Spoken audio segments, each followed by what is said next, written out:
Alright, ladies and gentlemen, I'm here on the show, and I'm here to talk about NFL news, episode number 302, done 2 news yesterday. If you see a video I uploaded, pretty much the same news, I went back and watched the video. I realized apparently I had my microphone, speaker, whatever, turned off, and apparently you didn't hear anything through the video. So I have to freaking record this again. But it's whatever, I'm going to record this again, NFL news, go through all the stuff I originally talked about, so, yeah, let's get into it. So, we talked about some safeties in one of the videos, about Antoine Winfield having a really underrated season, Kyle Hamilton, 2 really good safeties, but no one's not really being talked about is Jessie Bates. The Falcons safety is having a fantastic season with 117 tackles, 1 QB hit, 6 interceptions along with 1 pick 6, 3 forced fumbles, 11 passes defended, 2 tackles for loss. And this is his 5th year in the NFL, initially drafted by the Bengals in 2018. And these are some stats via StatMuse. If not the best one of them, if the Falcons, if not the best, one of the best safeties in the league, I'd say. If the Falcons only had a QB, the Falcons might go places. But look at the Bengals without him. No heart on defense. The Bengals really miss Jessie Bates. So next I'm going to talk about Browns wide receiver Amari Cooper. Browns wide receiver Amari Cooper isn't playing tonight. He's inactive, per Matt Garofalo. Apparently, he wasn't feeling right in warm-ups, as reported this morning from Matt Garofalo. His status was up in the air tonight. And apparently, he's inactive. He wasn't feeling good in warm-ups, so we'll see how Joe Flacco does, not having his number 1 receiver tonight, and Amari Cooper. He'll still have David Njoku, the tight end. Still some more reliable options. And people say, oh, he's scared of Sauce Gardner. He's not. He has an injury. I mean, I guess they didn't want to risk it. You know, him having a heel injury, and they didn't want to risk it. Him getting injured furthermore, him miss more time, because Joe Flacco really needs Amari Cooper. So, yeah, I want to talk about Jets' Sauce Gardner. Since week 6, he's allowed only 150 yards on 18 catches with 0 touchdowns. That's approximately 1.5 catches and 12.5 yards per game. And he's only in his 2nd year. That's just how good Sauce Gardner is. People are going to be like, oh, he holds a lot. I mean, that's just hand fighting, hand tugging. They're not going to call that half the time. And he's one of the best corners in the league. I don't want everybody to say, oh, he pulls and holds the receiver. He's a stud. And people originally thought freaking Woolen, what's the fucking name, Tyreek Woolen or whatever from the Seahawks was better than him. Give me a break. Sauce Gardner's just a lockdown corner. People just don't want to admit it because he plays for the Jets. So this is the first season the Lions and Browns have both had 10 plus wins since 1953. The last time this happened, they both made the championship game. That year with the Lions winning 17-16. Only 4 NFL teams have never played in the Super Bowl, and the Browns and Lions are 2 of those teams to never play in the Super Bowl.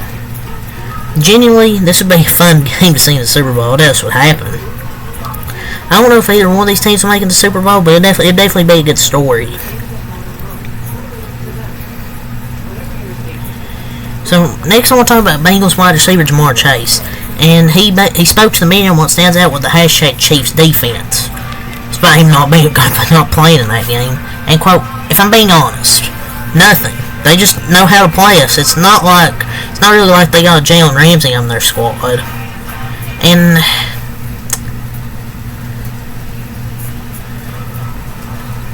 nothing. They just know how to stop us. Like, why do you do this? Just talk after the game, buddy.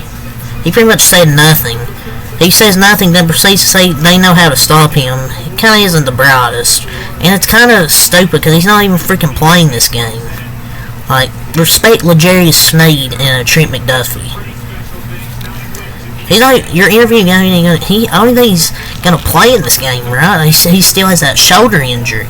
So, like, players in NFL history with at least 5 seasons of 12 plus touchdown catches, Jerry Rice with 8, 49ers/Cowboys Terrell Owens with 7, Vikings Randy Moss with 6, Marvin Harrison with 6, and the Buccaneers Mike Evans with 5 via StatMuse. Some excellent company too.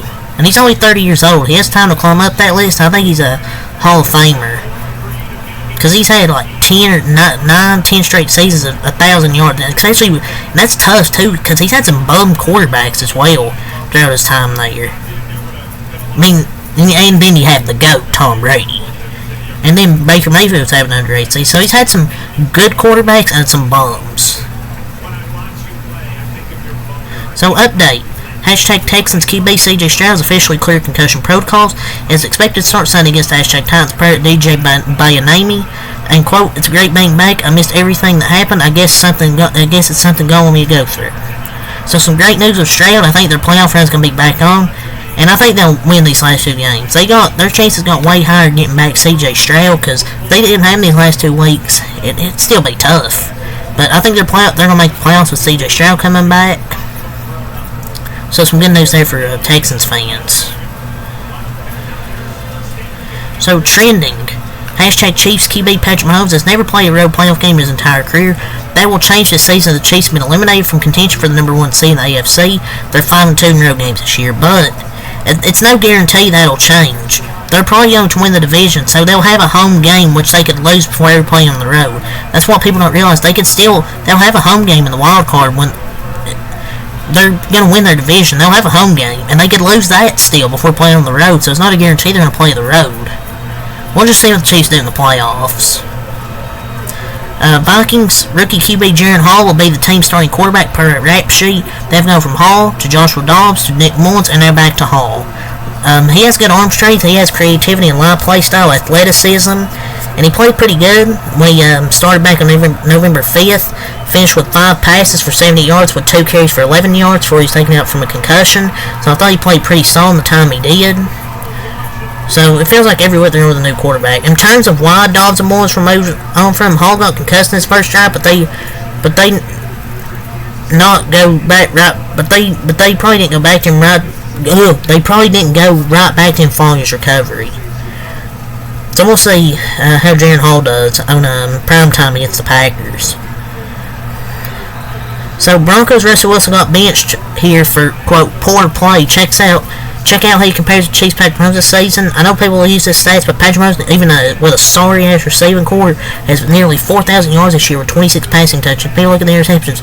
Oh, yeah, look at the interceptions. Russell Wilson has 8. Patrick Mahomes has 14. Yeah, it's because he's more aggressive with the football than Russell Wilson. Russell Wilson freaking holds on to football too long. And he has a better completion percentage by 1%, 67 to 66. It's just Russell Wilson's a below-average quarterback. He barely has freaking over 3,000 yards, and we're in the last 2 weeks. In the last 2 weeks of the season, these are his final stats, by the way. He's not gonna fucking play in this year. But yeah, that's just my thoughts.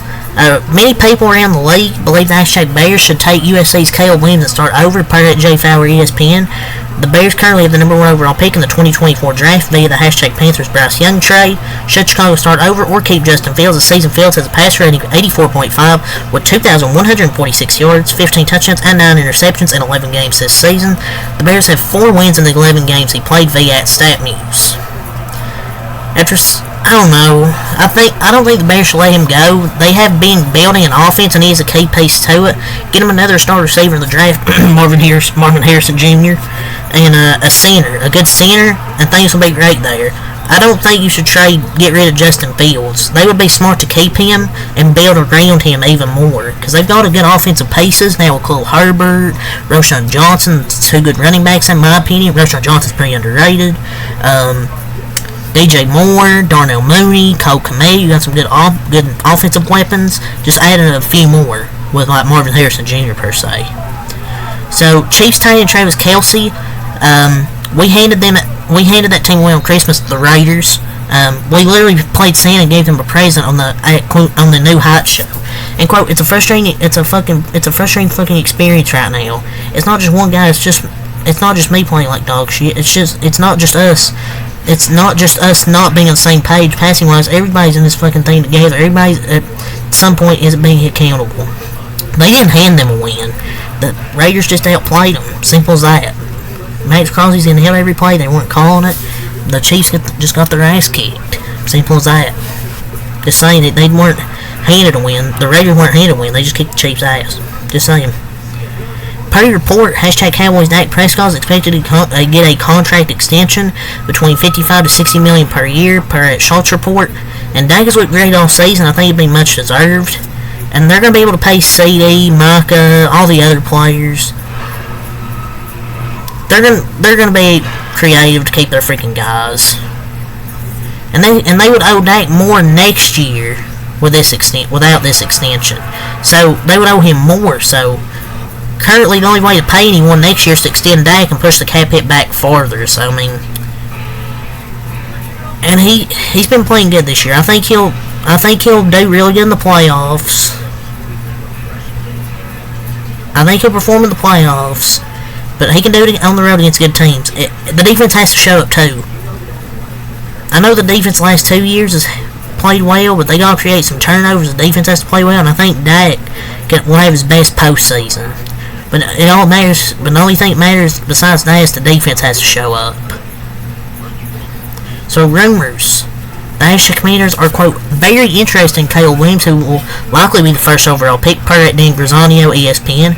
Watch what they did with Sam Howell over the final 2 weeks. The Commanders could find themselves in position to either draft Williams or trade up a spot or two to get him. And they currently have the 3rd selection. I don't think Caleb Williams wants. I don't know if he wants to go to Washington. Their offensive line's not really that good. I don't know. But every play I see in his highlight reel shows him with like 7 seconds minimum of a clean pocket, or him doing the old Deshaun Watson rodeo before finally getting it off. With your offensive line, you're probably good because it's kind of like hero ball. Because honestly, it's kind of like, hero ball.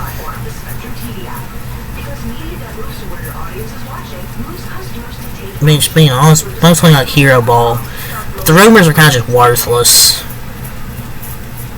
So Russell Wilson speaks publicly for the first time since everything that's happened, in quote, God's got me. Looking forward to what's next, and this is following the news that he'll likely be cut in March. He'll be just fine. Like, he has $165 million guaranteed, so. So a pretty wild turn of events in the Deebo Samuel versus Cam Newton beef.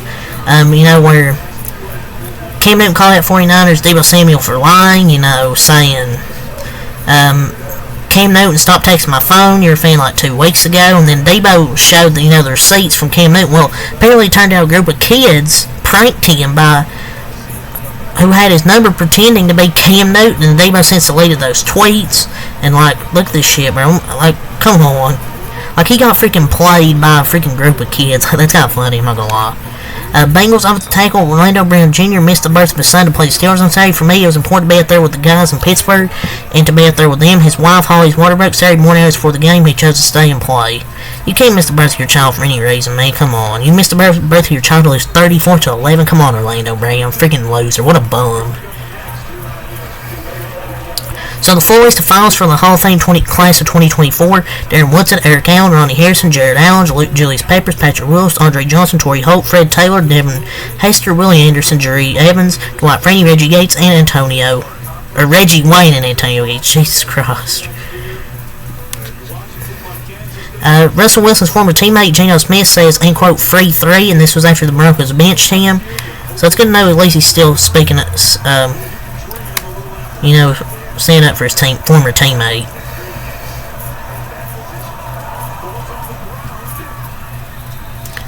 For the second straight day, Cardinals QB Kyler Murray didn't participate due to an illness on Wednesday. He wasn't even at practice today. He returned but did not participate.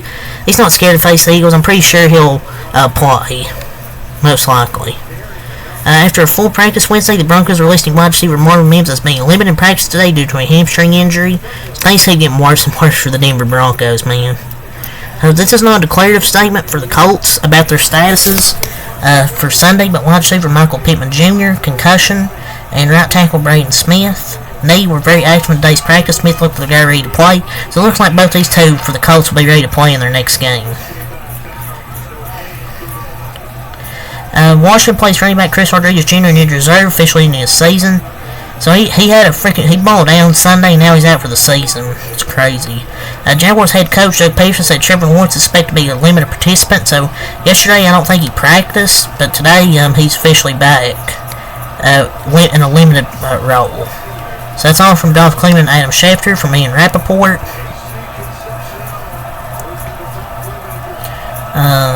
C.J. Gardner-Johnson is recovering from a torn pec in his practice window, and has his practice one open.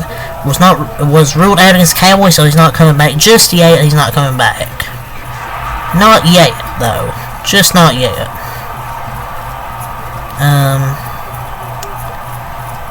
I that's all to talk about here. So until next Mac Live, peace.